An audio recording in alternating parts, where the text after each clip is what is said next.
Hello dear students, जैसा कि आप लोग देख पा रहे हैं आर एल परिपथ, आर एल सर्किट, इसके अंदर आर और एल दोनों इसके अंदर जुड़े हुए होंगे। यहाँ पे एक परिपथ के अंदर जिस प्रकार मैं यहाँ पे बना रहा हूँ, एक रेजिस्टेंस को तैयार करेंगे। इस प्रकार हमने एक रेजिस्टेंस बना दिया और इसी रेजिस्टेंस के साथ हमने यहाँ पर एल कॉइल इस प्रकार इसके अंदर हमने क्या किए, यहाँ पे लगा दी हैं।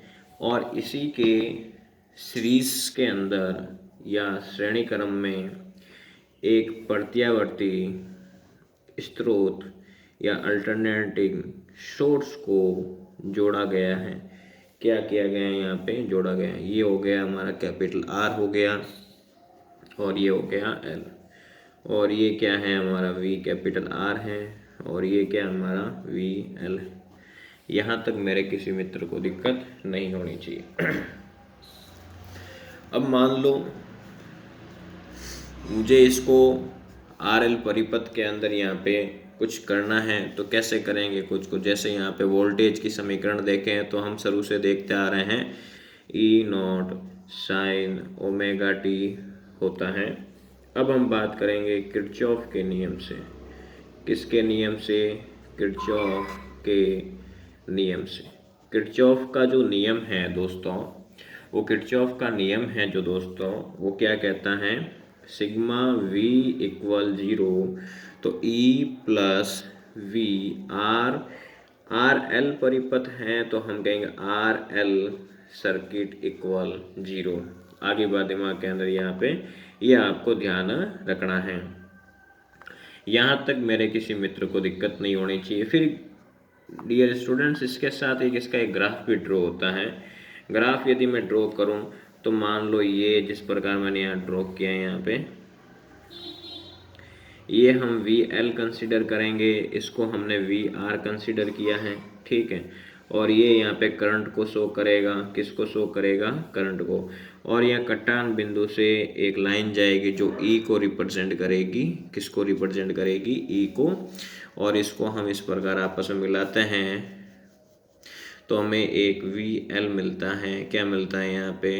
वी एल मिलेगा। क्या मिलेगा? वी एल मिलता है यहाँ पे, ठीक है।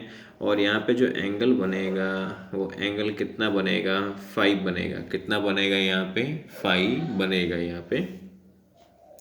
और इसको आप नाम दे दें बी और इसको नाम दे दें आप यहाँ पे ए। क्या नाम दोगे? ए नाम दोगे, ठीक है। यहाँ पे ये ध्यान रखना है। अब इसके बाद की जो सिचुएशन रहनी है वो सिचुएशन कैसी रहेगी, यहाँ पे थोड़ा ध्यान से देखें। जैसा कि मैंने आपको ये सिचुएशन बताई है, तो ये प्लस का है, या हम इसके अकॉर्डिंग बात करें तो माइनस का भी माइनस का होता है। हम प्लस नहीं लेते, इसमें क्या लेते हैं? माइनस। और ये उधर चला जाएगा तो E is equal to V R L circuit. आगे बात दिमाग के अंदर यहाँ पे। अब मैं बात करूँ ट्रायंगल ओ ए बी के अकॉर्डिंग मैं बात करूँ, यहाँ पे आपको दिख रहा होगा ओ ए और बी। तो मैं ट्रायंगल ओ ए बी में यदि बात करूँ डियर स्टूडेंट्स, तो मैं क्या देखूँगा? पाइथागोरस लगाऊंगा, पीसीटी। क्या लगानी है? Pythagoras theorem. पाइथागोरस थ्योरम क्या कहती है यहाँ पे? ई का square is equal to V R का स्क्वायर प्लस वी एल का स्क्वायर, यही बात होगी। तो हम क्या लिखेंगे यहाँ पे? E square is equal to V square R फिर वी स्क्वायर एल। ऐसी बातें आपको दिमाग में जा रही है कि नहीं जा रही भाई? जा रही है।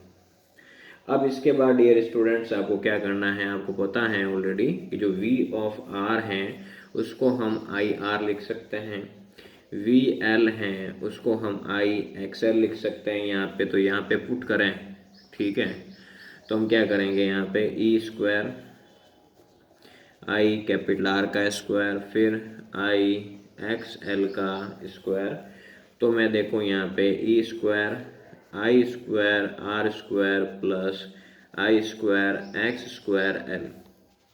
यहाँ से मैं आई कॉमन ले लूँ, आई स्क्वायर कॉमन ले लूँ तो क्या आ जाएगा? R square plus X square L.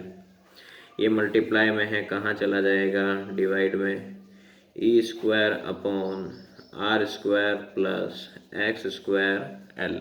ठीक है, अब इसको मैं यदि रूट में कन्वर्ट करूँ तो ये स्क्वायर इधर भेजें इसको, तो क्या आ जाएगा यहाँ पे, स्क्वायर ही हट जाएगा, ई आ जाएगा, और नीचे क्या आ जाएगा यहाँ पे, root R square plus X square L आ जाएगा।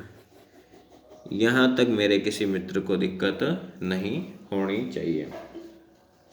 मुझे इसको शिखर मान के अकॉर्डिंग निकालना हो तो शिखर मान के अकॉर्डिंग कैसे निकालेंगे? शिखर मान तो कुछ नहीं करना है, यहाँ लगाना है I not is equal to E not upon root R square plus X square L. तो ये हमारा क्या हो जाएगा, इसके अंदर आंसर हो जाएगा। ठीक है, अब इसी के अंदर मान लो मुझे प्रतिबाधा निकालनी हो। क्या निकालना हो? प्रतिबाधा। तो प्रतिबाधा कैसे निकालते हैं इसके अंदर थोड़ा ध्यान से समझें। प्रतिबाधा जिसको हम जेड से रिप्रेजेंट करेंगे, तो इसको निकालने का जो पैटर्न रहेगा वो क्या रहेगा, यहाँ पे जो आई होता है जो हमने निकाला है अभी, E upon root R square plus X square L, इसका हम कंपेयर करवाते हैं I is equal to V R से, तुलना करते हैं। क्या करते हैं यहाँ पे? तुलना। यदि मैं इससे तुलना करता हूँ तो मैं इसको जेड के बराबर रखूँगा, और जो जेड होगा मेरा होगा R square plus X square L. जो डियर स्टूडेंट्स आप देख पा रहे हैं यहाँ पे एक्स एल की जगह मैं क्या लिखूँगा, ओमेगा एल लिख सकता हूँ यहाँ पे। ठीक है, तो Z is equal to root R square plus omega L का होल स्क्वायर और इस ओमेगा की जगह मैं 2 पाई एफ भी लिख सकता हूँ। तो मैं क्या लिखूँगा, R square plus 2 pi F L का होल स्क्वायर।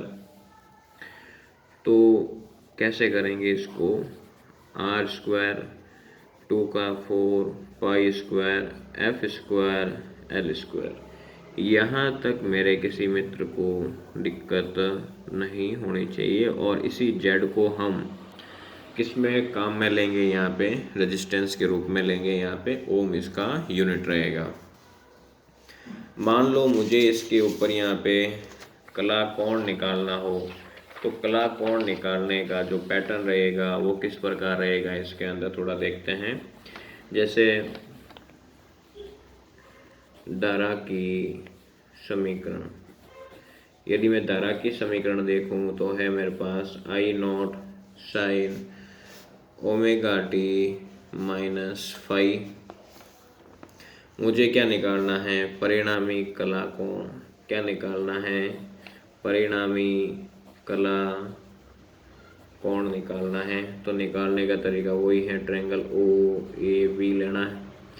फिर इसके अंदर जो tan फाई है उसका हो जाएगा V L upon V R. ये मैंने आपको पहले बता रखा है, वी एल और वी आर। ठीक है ना, यहाँ पे ये ध्यान रखें। फिर इसके बाद में मुझे यहाँ पे पर्टिकुलर वे से फाई चाहिए, तो मैं क्या करूँगा, उसे इस साइड में सेंड करेंगे तो V L upon V R इस प्रकार हो जाएगा। और इस वी एल को मैं और क्या लिख सकता हूँ, यहाँ पे एक्स एल फिर एक्स आर, या ये लिख लें X L I X L आ जाएगा, और ये आ जाएगा यहाँ पे आई आर। क्या आ जाएगा, आई से आई कट जाएगा, तो क्या बचेगा, phi is equal to tan inverse X L upon R. क्या आ जाएगा, एक्स एल अपॉन आर। यहाँ तक किसी दोस्त को दिक्कत नहीं होनी चाहिए। धन्यवाद।